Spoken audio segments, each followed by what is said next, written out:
This beast is the Tamron 150 to 600. Something's happening over there that I didn't anticipate, so I'm going to stop talking because there's a shot to be had. Okay, sometimes you just have to throw the plans out the window and just go with whatever comes up.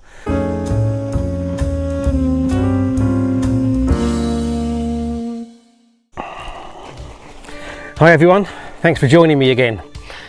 So over the last few days we've had some quite nice cloudy conditions and I've been able to get out a couple of times. It's been really nice. Actually, we had some thunderstorms and some really heavy rain as well, which, although we didn't have too many problems in the town that I live, there was some quite nasty flooding in some nearby towns, so not all good news. But having said that, it's all over and we're back to wall blue skies, and that means it's time to experiment again. And the experiment today is all about a different lens. So what I've done today is I've left my trusty 70 to 200 lens at home, and instead I've brought out this beast. This beast is the Tamron 150 to 600 f5 to f6.3 lens. Now I've had this lens for at least 4 years, maybe a bit longer. I actually bought it to shoot wildlife, not shoot wildlife, but to photograph wildlife. And I had it on my crop sensor D7100. Now that meant that at the long end of this, it was the field of view equivalent of a 900mm lens, which is great for trying to get things to look really close, but really difficult to set a shot up because just the tiniest movement changes the composition, and just trying to get things in focus and sharp was really difficult. Nevertheless, I used it for some photography, bird photography and other wildlife photography, and I've also used it for shooting some of the big events that take place in El Campello, like the Moors and Christians, events where I can't get in close to the action, but I've managed to get a high vantage point and shoot down using the long lens. But today I've brought it with me up the mountain to try and get some detailed shots, close-in shots of some of the details on the cliff faces or maybe on the hills down below, the kind of shots that you can't actually get close enough to shoot at 200mm, but at 3, 4, 5 or maybe even 600mm you can. I haven't actually used this lens on this full frame D810, so I'm not 100% sure how it's going to work. I'm not sure what the quality is going to be like or anything else, but that's all part of the experiment. And what I've done is I've spent about 45 minutes this evening walking up along the trail, along the side of the mountain, looking for a few ideas of things I might shoot. And then what I'm going to do is in 15-20 minutes I'm going to start heading back, because it's 7:15 now, sun's starting to drop a little bit. In 15 minutes we'll be about an hour before the sun disappears beyond the mountains over in that direction, so that will give us about an hour's worth of light hitting the mountain on this side, which will give me the chance to get some shots.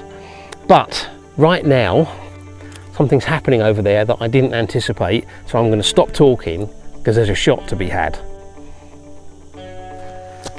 Okay, I got my first shot ready to go. The moon is just rising up over the mountain there.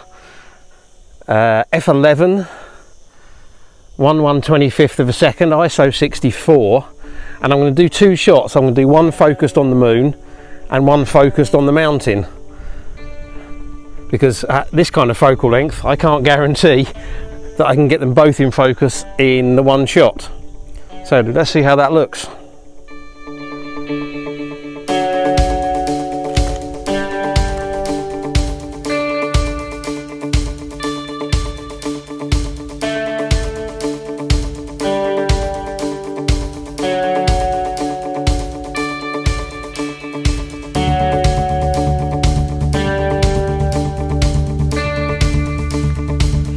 I think I'm going to try, as the moon's going up, I'm going to try flipping the camera over and trying a vertical composition now.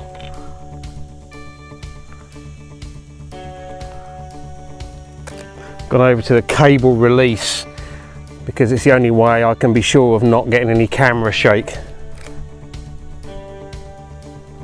It's the problem with a really long focal length. Slightest breath of wind.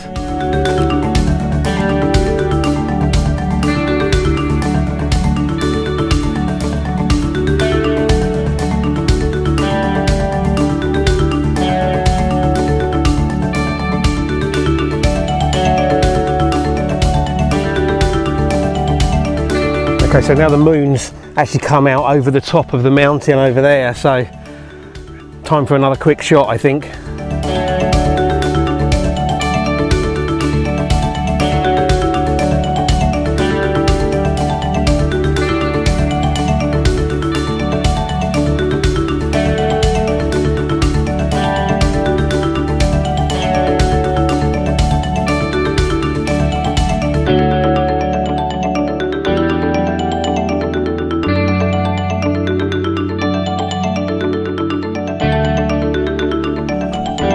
Okay, so the moon was an unexpected bonus. I hadn't thought to check for the position of the moonrise, and I must admit I got a bit distracted by it all, and now I can't remember what I've covered and what I haven't. So just to kind of quickly recap, today's an experiment day. We've got clear skies again, so might as well. I brought out the Tamron 150 to 600 lens to try and get some close-up detail shots. The kind of shots that you can't get with a 200mm lens because you just can't get close enough with them.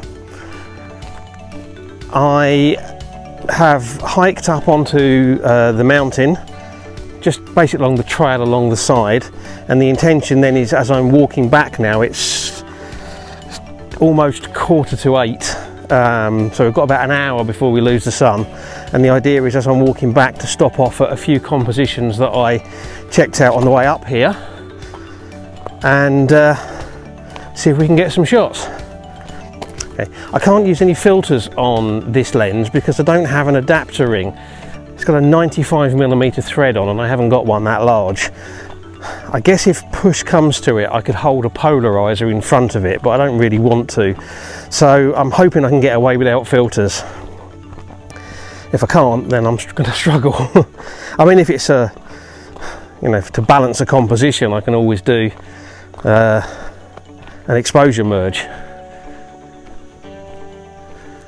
So starting to head back now towards some of the earlier compositions that I found, so I guess I'll check in with you again when I get a bit closer.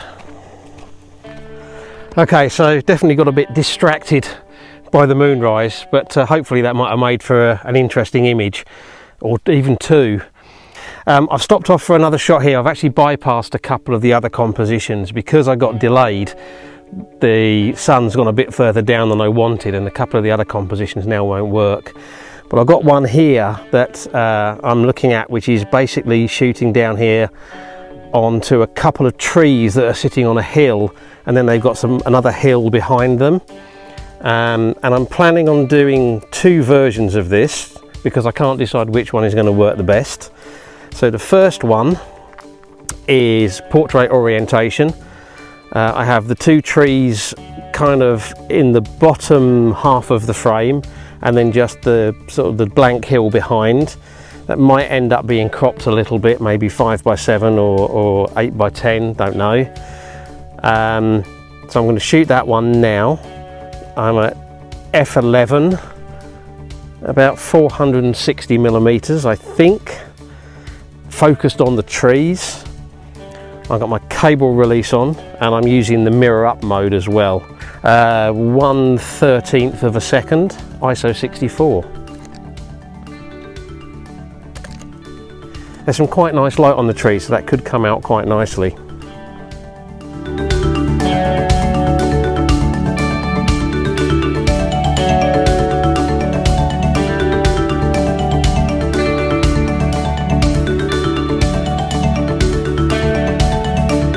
And now I'm going to go for a landscape or horizontal format.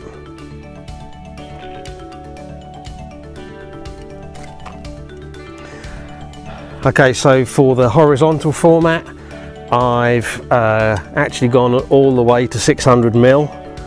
Kind of got the trees in the centre, but because they're on the hill, they're off to either side. And other than that, same settings.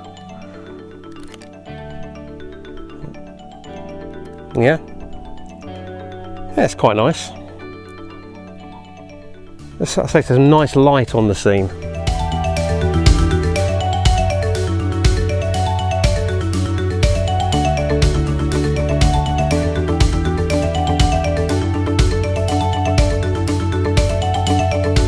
Okay, sometimes you just have to throw the plans out the window and just go with whatever comes up.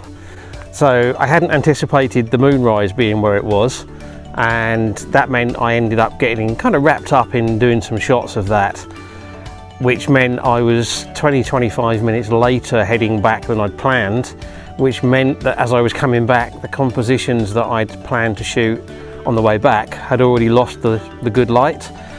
On the negative side, it means I didn't do the experimental shots that I'd planned to do. On the positive side, hopefully I've got one or maybe even two decent shots of the moonrise. Maybe, I don't know. And also on the positive side, if I get another clear blue sky evening, which I'm almost certain to get soon, I can always come out and try those shots again. So, always got to look on the positive side. Anyway, I'm going to call it a night now. Sun's pretty much gone behind the mountains now, so I'm heading back to the car and heading for home. I hope you've enjoyed the video. If you have and you want to see more, the subscribe button will come up here, and there's also a big red subscribe button down underneath the video as well. If you've already subscribed, thank you very much, it's really appreciated. Likes, shares and comments are also very much appreciated. Likes and shares help me to promote the channel, get more people watching the videos. And comments, I just love comments. Love to read them, love to respond. So comments go down below. So that's it. I'll just say until the next video, thank you very much for watching. Bye.